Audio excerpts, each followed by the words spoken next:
Christ vint sur la terre revêtir notre humanité, afin de manifester ce qu'était la pensée de Dieu en ce qui concerne l'homme. En la personne de Christ, Dieu eut un homme qui répondit en tout point à ce qu'il avait désiré. Dans tout ce que nous disons ici de Christ comme homme, nous n'enlevons naturellement rien à sa divinité, à laquelle nous croyons sans aucune réserve. Christ est Dieu. Si nous laissons ce côté-là de sa personne pour le moment, c'est que nous nous occupons dans cet audio de son humanité. Il convenait qu'il fût en tant qu'homme tenté et éprouvé jusqu'à l'extrême, que sa fidélité, son obéissance et sa consécration connussent le feu de tous les creusets possibles. Telle est une des principales raisons pour lesquelles il vint passer quelques années sur la terre. L'offrande décrite dans Lévitique 2 représente en type, comme chacun sait, Jésus-Christ dans son humanité. Cette offrande était préparée par le feu de 3 façons différentes, au four, à la poêle et sur le grill. Le four réveille l'idée de la souffrance secrète, c'est l'épreuve de celui qui passe par le feu sans que personne ne voit rien.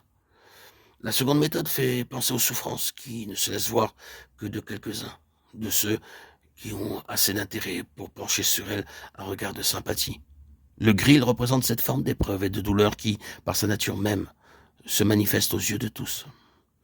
C'est par tous ces chemins-là que le Seigneur Jésus a été amené à la perfection par les souffrances et tenté comme nous en toutes choses, sans commettre de péché. Toutes les formes d'épreuve l'ont assailli. L'enfer lui-même s'est dressé devant lui, en la personne de son chef. Mais Satan épuise en vain toutes ses ressources pour faire chanceler la fidélité du Fils envers le Père. Et c'est là, dans le désert, un assaut de 40 jours. Si le diable lui laisse du répit après cela, ce n'est que pour un temps. Il est hors de doute que dans la suite, le Seigneur eut plus d'un engagement à livrer avec le prince de ce monde à propos de cette question de foi et d'obéissance. Engagement secret qui nous rappelle constamment l'offrande préparée au four, qui subit les ardeurs du feu, à l'abri de tous les regards. Puis, c'est le monde qui s'est rué contre lui, la religion organisée, tant juive que païenne, les parents, les amis, le jeu des circonstances sociales et professionnelles, le monde des affaires. L'assaille à l'envie. Jusque dans le cercle étroit de son foyer terrestre, il n'est pas jusqu'à la chère et pieuse mère qui se contribue à mettre à l'épreuve ses relations avec son père. Céleste, enfin, c'est l'heure terrible où le ciel lui-même, pour finir, dresse devant lui l'épreuve suprême. Il faut qu'il soit abandonné de son père. Son cœur en sera brisé, mais ce sera pour lui l'occasion du triomphe, la victoire.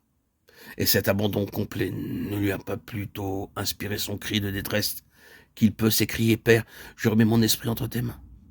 C'est donc l'enfer, la terre et le ciel semblent s'être ligués pour le passer au crible. Il est vainqueur dans chacun de ces domaines et sort triomphant, victorieux de toutes les formes d'épreuves qu'il est appelé à subir. C'est ainsi que le capitaine, le chef de file de notre salut, a été par les souffrances amené à la perfection.